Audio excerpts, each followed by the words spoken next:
Assalamualaikum warahmatullahi wabarakatuh.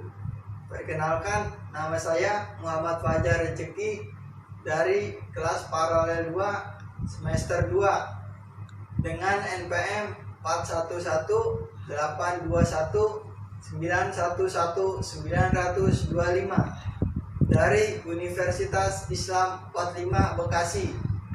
Di sini saya akan mempresentasikan tugas ujian akhir semester mata kuliah pertumbuhan dan perkembangan peserta didik oleh dosen pengampu yang terhormat Ibu Yunita Lasma Siregar MPD. Ya. Di sini saya akan membawakan tema tentang perkembangan kepribadian peserta didik. Ya. Dalam kepribadian terdapat banyak kepribadian setiap orang.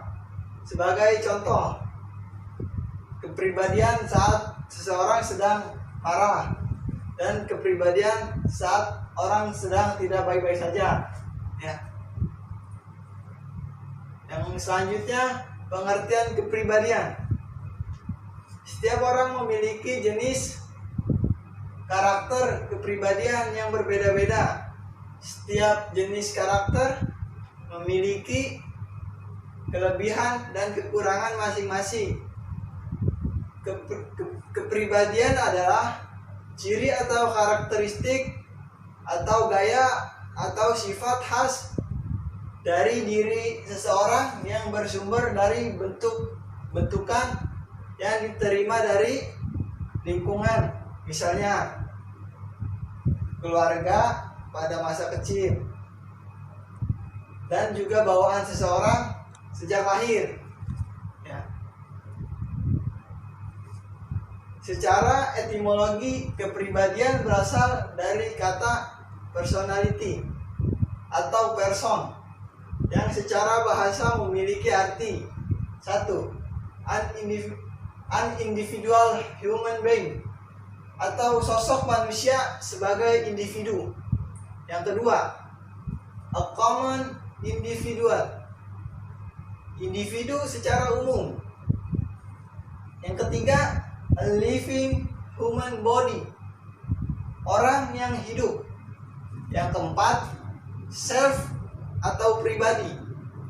Yang kelima, personal existence or identity, eksistensi atau identitas diri. Yang keenam, distinctive personal karakter, kekhususan karakter individu. Ya. Selanjutnya, konsep dasar teori kepribadian. Terdapat 5 konsep dasar teori kepribadian. Yang pertama, karakter, yaitu penggambaran tingkah laku dengan menonjolkan nilai yang benar atau salah dan yang baik atau yang buruk. Yang kedua, temperamen, yaitu kepribadian yang berkaitan erat biologis atau fisiologis.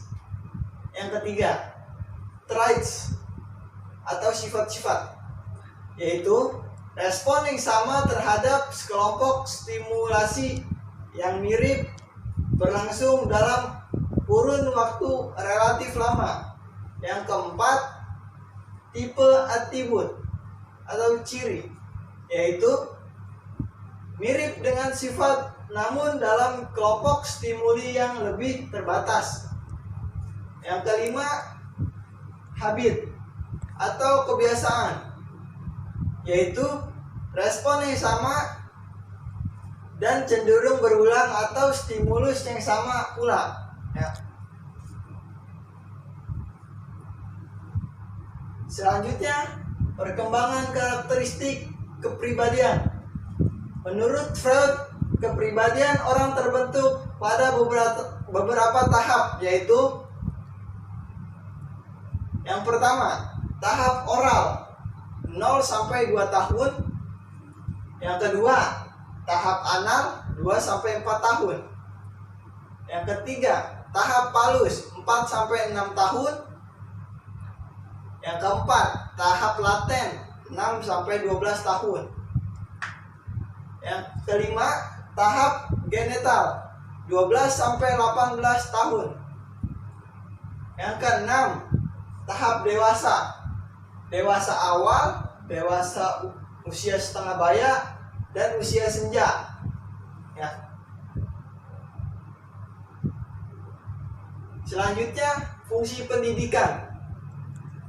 Pendidikan nasional berfungsi untuk mengembangkan kemampuan dan membentuk watak serta peradaban yang bermartabat dalam rangka mencerdaskan kehidupan bangsa. Bertujuan untuk berkembangnya potensi peserta didik agar menjadi manusia yang beriman dan bertakwa kepada Tuhan Yang Maha Esa, berakhlak mulia, sehat, berilmu, cakap, kreatif, mandiri, dan menjadi warga yang demokratis serta bertanggung jawab. Selanjutnya, definisi kepribadian. Al-Ford mendefinisikan kepribadian sebagai organisasi dinamik. Dinamik dalam diri individu yang tersusun dari sistem psikofisis yang menentukan penyesuaiannya yang unik terhadap lingkungan. Yang pertama, dinamik. Yang kedua, organisasi. Yang ketiga, sistem psikofisis. Dinamik berarti kepribadian itu pada hakikatnya selalu berubah dan terungkap dalam bentuk kualitas tingkah laku. Organisasi. Organisasi berarti bahwa kepribadian bukan hanya sekedar kumpulan sifat-sifat atau trait, tetapi merupakan yang sifat-sifat mempunyai hubungan timbal balik. Bila hubungan timbal balik itu berubah, maka beberapa sifat menjadi dominan dan beberapa sifat menjadi lemah. Dalam rangka ini berhubungan dengan perubahan pada diri anak dan perubahan pada lingkungan. Yang ketiga, sistem psikofisis. Sistem psikofisis dapat diartikan sebagai kebiasaan sikap, keyakinan, keadaan emosional, perasaan, motif yang bersifat psikologis tetapi mempunyai dasar neural dan glandular atau saraf dan kelenjar, maupun keadaan fisik secara keseluruhan. Sistem ini berdasarkan pada faktor. Ya. Selanjutnya, konsep dasar teori kepribadian. Konsep dasar teori kepribadian terdapat 5. Yang pertama, karakter. Yang kedua, temperamen. Yang ketiga, traits. Yang keempat, tipe atribut.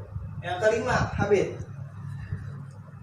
Karakter yaitu penggambaran tingkah laku dengan menonjolkan nilai yang benar atau yang salah dan yang baik atau yang buruk.